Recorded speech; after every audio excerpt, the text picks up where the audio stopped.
não é a esposa do diácono, é a diaconisa. Quando a Bíblia fala em Febe, no capítulo 16:1 de Romanos, lá no original diz assim: diaconisa Febe, que servia o Senhor. Nós temos no Ministério de São Miguel Paulista diaconisas, mulheres que fazem um grande trabalho. Aqui também tem diaconisa. Nós temos no Ministério de São Miguel Paulista diaconisas, mulheres que fazem um grande trabalho. Aqui também tem diaconisa. É isso mesmo. Porque a mulher também tem funções específicas no reino de Deus. É missionária, é diaconisa, não é? Estão fazendo uma grande obra. Eu louvo a Deus pelas mulheres que têm trabalhando no Ministério de São Miguel Paulista, em todas as igrejas e congregações desse ministério. Estão fazendo uma grande obra, irmãos. Louvado seja o Senhor pelas diaconisas e pelas missionárias, mas não por ser esposa de diácono ou esposa de pastor, é porque ela tem uma responsabilidade específica diante de Deus por fazer esse trabalho. Louvado seja o Senhor por isso. Então eu quero falar sobre os diáconos também. O irmão José e o irmão Paulo, é isso mesmo? Vocês já entenderam o que é ser diácono? Enquanto o pastor cuida do ministério da palavra da oração, os diáconos vão cuidar das mesas, das viúvas, dos necessitados, dos cuidados que a igreja tem. Olha, queimou o ventilador, o pastor fica para onde é? Deixa, pastor. Cuida das coisas materiais da igreja, diácono. Então, o diácono também é um servidor, o pastor também é um servidor, mas com funções específicas. Isso está no capítulo 6 de Atos. Quando a confusão surgiu na igreja, porque as viúvas gregas estavam sendo esquecidas por causa da comunidade judaica, então os judeus estavam mais preocupados com as viúvas judias do que as viúvas gregas. Daí veio as murmurações e logo o ministério parou e separou 7 homens, cheio de sabedoria e cheio do Espírito Santo. O pastor tem que ser cheio do Espírito Santo. O diácono tem que ser cheio do Espírito Santo, porque do contrário, nenhum dos dois vai conseguir fazer um bom trabalho. Não se esqueça que a palavra diz: o diácono tem que ser cheio do Espírito Santo, o pastor tem que ser cheio do Espírito Santo, porque só assim ele vai conseguir fazer um bom trabalho para Deus. Senão ele não vai passar, de ser um mero repetidor de concílios, de dogmas da sua igreja. O homem de Deus e a mulher de Deus, ele tem que passar para o povo de Deus aquilo que ele lá nos momentos de oração buscou e recebeu. Aí traz aquele alimento quentinho do céu para o povo de Deus. Louvado seja o Senhor. Então, diante dessa realidade que acabamos de falar, e como presidente do conselho, nós vamos proceder primeiro à consagração do pastor Moisés. Vou pedir o pastor Moisés que agora vá à frente, por favor, vá mais à frente ali, se ajoelhe. Vou pedir os pastores, agora só os pastores, por favor, estejam comigo ali. Pastor, só os pastores.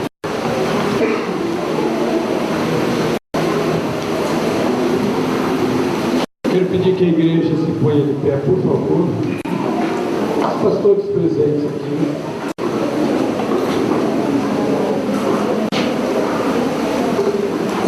Quero convidar o pastor que vai fazer a oração consagratória para ser um pastor ao lado do nosso amado pastor Cupertino. Eu gostaria que os pastores colocassem as mãos sobre ele. Na sua majestosa e gloriosa presença nos encontramos, Senhor. E eu sei que o Senhor aqui está, meu Deus. E nós, os teus ungidos, que fomos escolhidos por ti há alguns anos atrás. E hoje temos o privilégio de impor as nossas mãos sobre esse candidato, o irmão Moisés, meu Deus, que após essa oração consagratória, passa a ser também um ministro do Evangelho. Meu Jesus, nós queremos nesta hora que as suas mãos estejam estendidas, as tuas mãos, Pai soberano, as tuas mãos, Espírito Santo, nosso Consolador. Meu Deus e meu Pai, confirma esta oração, porque a partir deste momento, em teu nome, ó Pai, em nome do teu Filho e em nome do Espírito Santo, nós, os ministros do altar do Senhor aqui presente, declaramos o nosso irmão Moisés consagrado ao ministério da palavra. Amém. Vamos de pé, querido Moisés. Pastor Moisés. Aleluia. É essa responsabilidade. Não é com o homem, não é com o pastor Raimundo, não é com a igreja de Guajajamirim, com Deus. É isso mesmo. Porque quando você for chamado à eternidade, Ele vai te pedir conta do teu ministério. Vamos ver o conselheiro. A paz do Senhor, meus irmãos, pastor Moisés, nosso nobre colega agora pastor, eu como ministro do Senhor Jesus lhe aconselho que você fique com o texto da palavra, como diz Paulo, para nós prosseguirmos e não desfalecermos as nossas forças. Você como ministro do Evangelho do Senhor seja autêntico, dedicado e que ganhe muitas almas para o reino dos céus. E que o Senhor Jesus seja na sua vida, concedendo-te graça, unção, virtude, para que você seja sempre um vaso para a glória do nome do Senhor Jesus. Este é o meu conselho como consagrado também ao Senhor, e que Deus te abençoe em nome de Jesus. A Bíblia. Aqui, meu amado pastor Moisés Duarte. Aleluia. Tenho uma imensa alegria de trazer para você essa notícia. Você, pela consideração do seu pastor Pertino, que há 12 anos você milita conosco aqui na chuva, no sol, nas críticas, nos momentos mais adversos, até aqui você foi fiel. Espero que daqui para frente sua fidelidade continue sendo maior ainda. Aleluia. Pastor Cupertino considera você como obreiro aprovado. Aleluia. Que está usando essa Bíblia, seja para você a bússola de conhecimento, seja para você tudo que você precisa dentro dessa Bíblia. Em nome do Senhor Jesus, isso aqui está no óleo da unção que você recebe do pastor Cupertino. Aleluia. Glória a Deus. Amém. Amém. Como presidente deste conselho, eu declaro ao irmão consagrado ao ministério pastoral e que Deus te use poderosamente nesse ministério. Amém. Agora sim. O pastor conduz aí agora, como pastor, por favor, por gentileza. Os pastores podem subir. Estou convidando os diáconos presentes para estar aqui conosco, diáconos presentes. Pastor Moisés agora desce para fazer parte da consagração dos diáconos. Aleluia, Deus. Louvado seja Deus. Agora mão no ombro ou nos ombros. Pastor José, chega para perto. Vamos pedir a missionária que esteja aqui também. Amém. Isso. Pode ajudar, irmão? Isso, pastor Moisés. Agora põe a mão aí, pastor José. Põe a mão. Tem mais alguém? Está todos, né?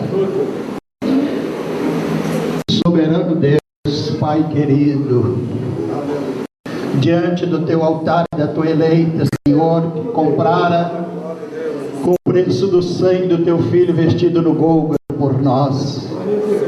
Aqui estão, meu Deus, diante de Ti, Senhor. Meu Deus amado, neste momento, a obra do Senhor com a responsabilidade maior. É o que te pedimos, ó Deus, em o nome do Senhor Jesus. Amém. E falar de vozes, o poder da palavra,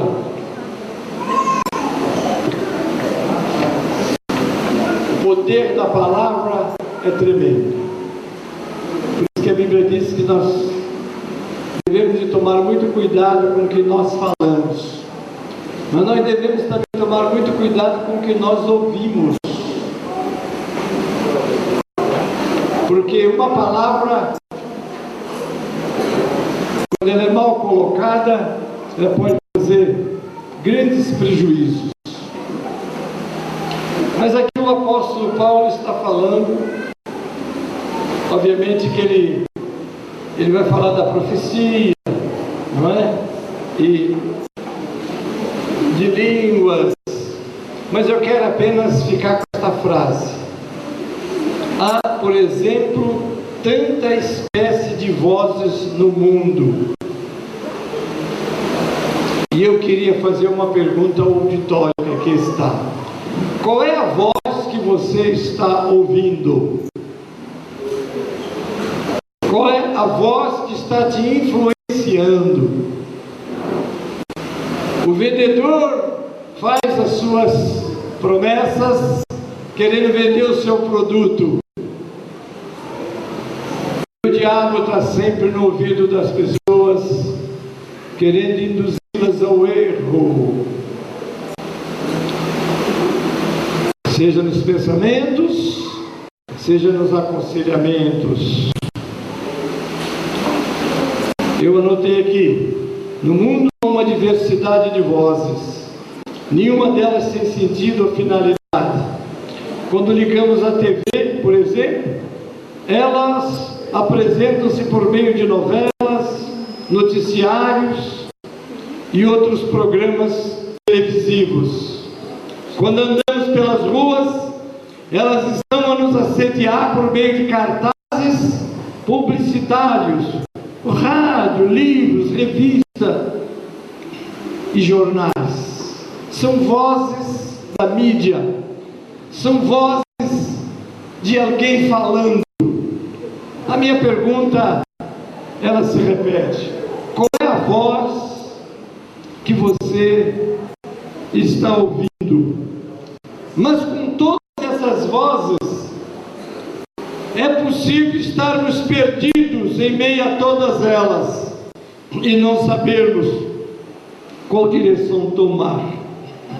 Por isso o Senhor Jesus, entendendo que temos vagado sem a devida direção, nos aconselha através da sua palavra. Nós temos, por exemplo, no Salmo 1, aonde o Senhor nos alerta: bem-aventurado o varão que não anda segundo o conselho dos ímpios. Porque existem muitos conselhos maléficos. Quando o Senhor Deus criou o jardim do Éden e colocou o homem lá, diz a Bíblia que Deus falava com o homem na viração da tarde.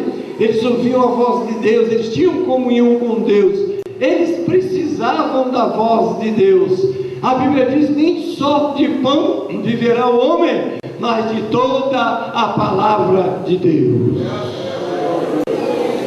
Há um vazio dentro de nós, há uma confusão na nossa cabeça, porque quando muita gente fala, nós começamos a ficar sem direção, porque são muitos conselhos e muitas vezes conselhos maus.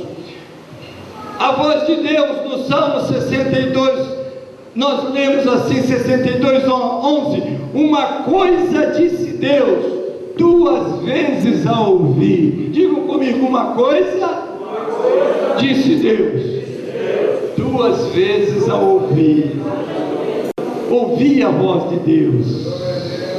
Deus falava com o homem. Deus abençoava abençoava o homem era alegre, o homem era feliz, o homem era um rei, o homem dominava. Deus preparou o jardim do Éden, criou o sol para iluminar o dia do homem, criou a lua para iluminar a noite do homem, criou os pássaros para cantar para o homem, criou tudo à sua volta para sustentá-lo, para ele se sentir feliz. E o homem era feliz. O que há de mais dolorido, que mais doeu no coração de Deus, foi quando o homem pecou. E Satanás, com a sua voz astuta, chegou lá com a sua pergunta capciosa, porque às vezes o capcioso joga um verde para colher um maduro. O que ele queria era separar o homem de Deus. Ele queria e ele quer. O que ele trabalha de dia e de noite é para tirar do teu coração a paz, a alegria, a segurança, a tranquilidade. Jesus, em São João 16:33, ele tem essa palavra, ó: essas coisas vos tenho dito, para que em mim tenhais paz. No mundo tereis aflições, tende bom ânimo, eu venci o mundo.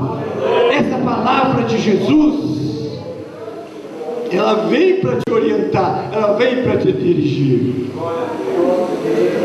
Mas Satanás vem e começa a tentar te induzir ao erro, porque Satanás sabe que se você tropeçar na palavra de Deus, você perde, não é, aquela proteção divina. O que é que separa o homem de Deus? Isaías 59:12 responde: os vossos pecados separam a criatura do seu Criador. Isso é muito tremendo, amados irmãos. Jesus, em João, Evangelho de João, capítulo 10, 1-16, ele ensina: as minhas ovelhas ouvem a minha voz. Qual é a voz que você está ouvindo, que te influencia, que te direciona, que cria valores para a sua vida cotidiana? Tem pessoa que só come quando a televisão diz coma isso, veste quando a televisão diz vista aquilo. Outras vezes os valores da família, os valores da sociedade estão sendo deturpados. Que pena, mas a palavra de Deus continua: eu sou o bom pastor, e o bom pastor dá sua vida pelas ovelhas. Jesus disse uma vez assim: eu sou o caminho, eu sou a verdade, eu sou a vida. A maior alegria para um ser humano é ter um encontro com Jesus. Romanos 5:12 diz: por um homem entrou o pecado no mundo, e pelo pecado a morte, mas também por um homem entrou a reconciliação. Em Adão morremos, em Jesus vivemos. Em Adão nos separamos, em Jesus nós voltamos. Ele continua batendo e dizendo: vinde a mim, cansados e sobrecarregados, e eu vos aliviarei. Isso que ele quer. Ele quer entrar na sua vida, ele quer entrar na sua casa, ele quer entrar no seu esposo, nos seus filhos, nas suas dores. O crente tem lutas, o crente tem provas, mas ele nunca as passa sozinho, porque ele sabe em quem pode confiar. O Salmo 46 diz assim: Deus é o nosso refúgio e fortaleza, socorro bem presente na hora da angústia. naquela noite não dormida, naquela notícia que chegou pelo telefone, ou alguém trouxe para você, tirou a sua alegria, tirou a sua firmeza. Aí você vai para um cantinho e diz: Senhor, olha o meu filho, olha o meu esposo, olha a minha esposa, olha o meu parente. Senhor, os meus olhos estão postos em Ti. Tu és o meu Deus, me socorre, me ajuda. Quando uma pessoa vai a Deus nesse momento de aflição, com essa fé e com essa convicção, Deus move o céu e a terra para atender o seu filho. É Ele quem disse: pedi, dá-se-vos-á, buscar e achareis, bater e abrir-se-vos-á. O que pede, recebe, o que busca, acha, e o que bate na porta, ela se abrirá. Qual é a voz que vocês estão ouvindo? É aquela voz: para você não tem mais jeito, está tudo perdido, acabou. Deu um tiro no ouvido, que é melhor para você ter paz. Mentira! Um tiro no ouvido não dá paz a ninguém.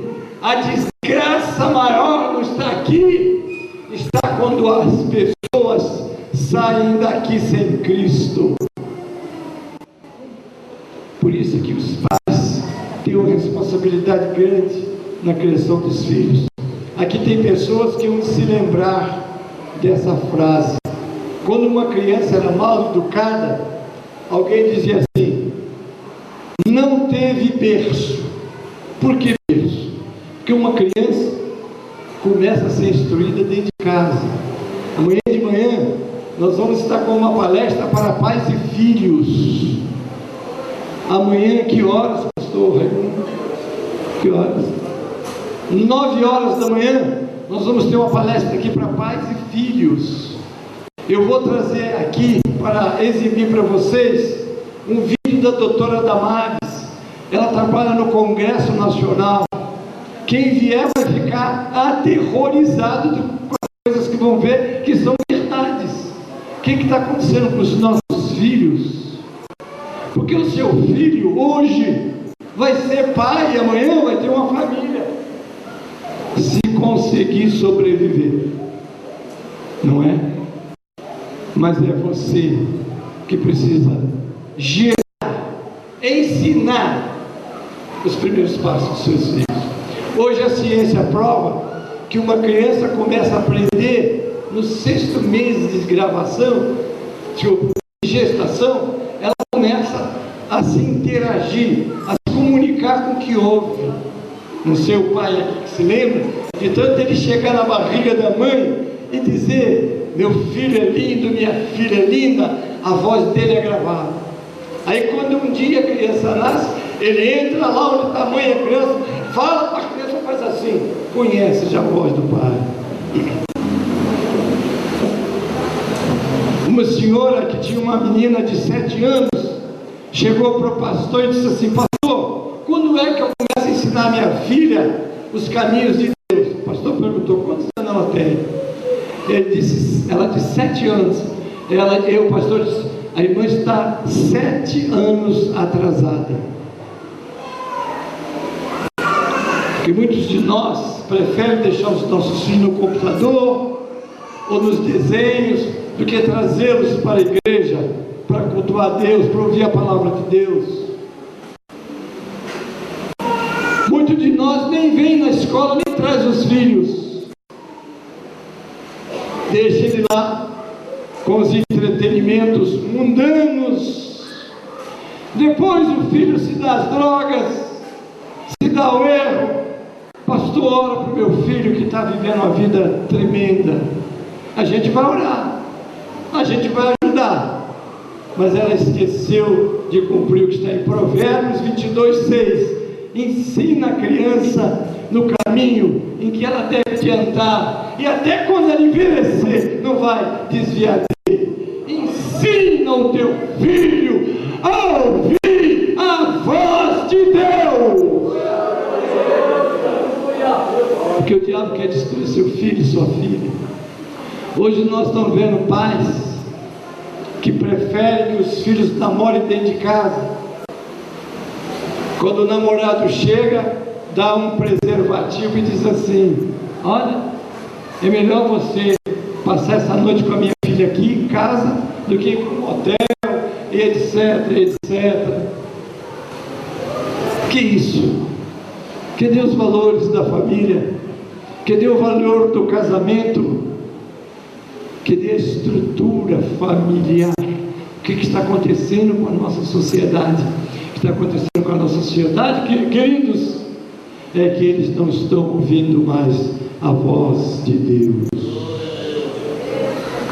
É mais cômodo para a mãe, quando o filho está incomodando, bota um desenho para ele assistir.